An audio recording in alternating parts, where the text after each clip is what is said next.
যারা মালয়েশিয়া নতুন কলিং ভিসায় এসেছেন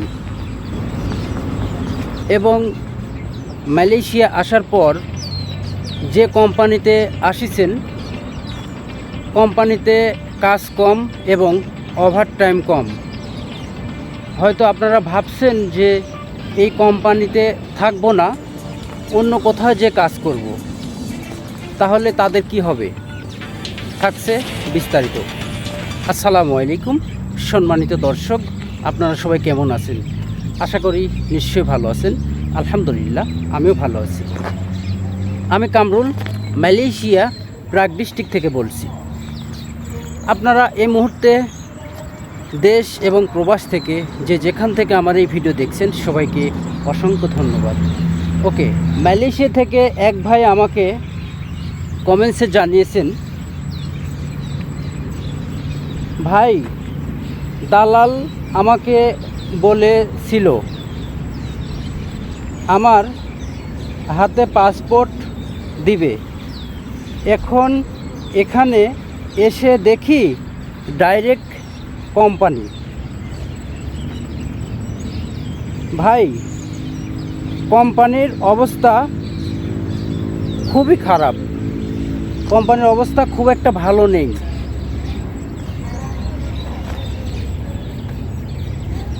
ভাই কোম্পানিতে ওভারটাইম নেই, শুধু বেসিক এবং পাসপোর্ট আমাদের হাতে কোম্পানি রাখতে দিয়েছে, তবে আমরা কোম্পানির নামে আমাদের ভিসা। ভাইয়া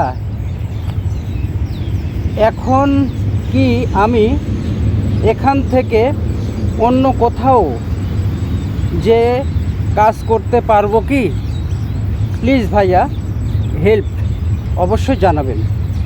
আলহামদুলিল্লাহ, আরও অনেক কমেন্টস করেছেন, যদিও আমি সংক্ষেপে আপনাদেরকে কিছু গুরুত্বপূর্ণ কথা বলার চেষ্টা করব ইনশাল্লাহ। আশা করি আপনারা আমার চ্যানেলের সঙ্গে থাকবেন। ওকে, মালয়েশিয়া এক ভাই নতুন কলিং ভিসায় আসিছেন এবং বাংলাদেশে সে ভাইটাকে এজেন্ট বলেছে যে মালয়েশিয়া যাওয়ার পরে তোমাদেরকে পাসপোর্ট হাতে দিব, তোমরা যেখানে খুশি সেখানে কাজ করবে।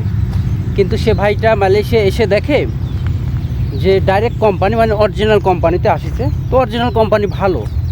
তো এখন আসলে মালয়েশিয়া বর্তমানে কাজ কামের অবস্থা খুব একটা ভালো না, হ্যাঁ, প্রতিটা কোম্পানিতে। তো ভাইটা বলছে যে ভাই এই কোম্পানিতে ওভারটাইম কম, হ্যাঁ, তো আমি যদি এই কোম্পানি থেকে বের হয়ে অন্য কোনো কোম্পানি বা অন্য কোনো কোথাও যে কোনো কাজ করতে পারবো কি না, পাসপোর্ট আমার হাতে আছে। ওকে প্রিয় ভাইয়া, অনেক গুরুত্বপূর্ণ প্রশ্ন করেছেন, এই জন্য আপনাকে অসংখ্য ধন্যবাদ। আসলে ভাইয়া পাসপোর্ট আপনার হাতে থাকলে কি, আপনি যদি এজেন্ট ভিসা হতেন, এজেন্ট আপনার পাসপোর্ট হাতে দিত, সেক্ষেত্রে আপনি যেখানে খুশি সেখানে কাজ করতে পারতেন। তারপরে সতর্ক থাকতে হবে, কী জন্যে মালয়েশিয়া ইমিগ্রেশন পুলিশ ধরলে সমস্যা।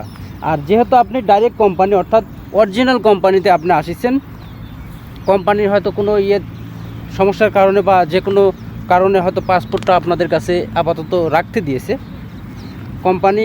সাধারণত আমাদের মতো যারা কুলি আছি, আমাদের কাছে পাসপোর্ট কোম্পানি রাখে না, কোম্পানির কাছে রাখে। তো এখন আপনার কোম্পানি কেমন, যাই হোক, কোম্পানি তো কোম্পানি। তো যেহেতু কোম্পানি আপনাকে পাসপোর্ট হাতে দিয়েছে, খুব ভালো কথা, আপনি ইচ্ছা করলে চলে যেতে পারেন, কিন্তু কোম্পানি যখন জেনে যাবে, কোম্পানি কিন্তু আপনাকে ব্ল্যাক লিস্টে দিয়ে দিবে, হ্যাঁ। অর্থাৎ কোম্পানি ইমিগ্রেশনে বলবে যে আমার ওয়ার্কার লারি হয়ে গেছে, অর্থাৎ ওয়ার্কার আমার এখান থেকে বেরিয়ে চলে গেছে, তখন কিন্তু আপনাকে ব্ল্যাক লিস্টে দিয়ে দিবে, আর আপনার ওই ভিসায় কোনো কাজ হবে না, হ্যাঁ।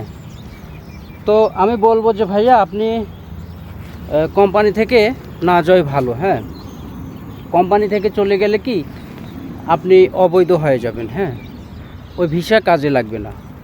আপনি এজেন্ট ভিসা থাকলে ঠিক ছিল, কিন্তু কোম্পানি ভিসা তো না যাওয়াই ভালো। আর যদি মনে করেন না এখানে আমার পোষাচ্ছে না বা ওভারটাইম নাই, সেক্ষেত্রে আপনি যেতে পারেন। তবে আমি না যাওয়ার অনুমতি দেবো। তার কারণ আপনি মালয়েশিয়া যেখানে যান ভাই, কোথাও শান্তি নেই আপাতত। যেমন আমাদের কোম্পানিতে রেগুলার 5 ঘন্টা ওভারটাইম ছিল, হ্যাঁ, আর এখন বর্তমানে রেগুলার 2 ঘন্টা ওভারটাইম, কোনো দিনে ওভারটাইম নেই, এরকম। যাই হোক, পুরো মালয়েশিয়া কিন্তু এরকম অবস্থা। আপনি আরও জায়গা আপনার বন্ধুবান্ধব থাকলে ফোন দিয়ে জেনে দেখতে পারেন যে কী অবস্থা। ওকে প্রিয় ভাইয়া, আপনি যা কমেন্টস করেছেন, আশা করি আপনার কমেন্টসের রিপ্লাই পেয়েছেন, এবং অনেক দর্শক অবশ্য এরকম জানতে চেয়েছেন। অবশ্য সবার উদ্দেশ্যে আজকের এই ভিডিও, আশা করি সবার কমেন্টসের রিপ্লাই পেয়েছেন। আপনারা দেখছেন কামরুল মালয়েশিয়া প্রবাসী ইউটিউব চ্যানেল এবং ফেসবুক পেজ। যারা আমার পেজ থেকে দেখছেন সবাইকে অসংখ্য ধন্যবাদ, এবং যারা আমার চ্যানেল থেকে দেখছেন তাদেরকেও। ওকে প্রিয় দর্শক, আজকের মতো ভিডিও এই পর্যন্তই। সবাই ভালো থাকবেন, সুস্থ থাকবেন, বিদায় নিচ্ছি। আল্লাহ হাফেজ।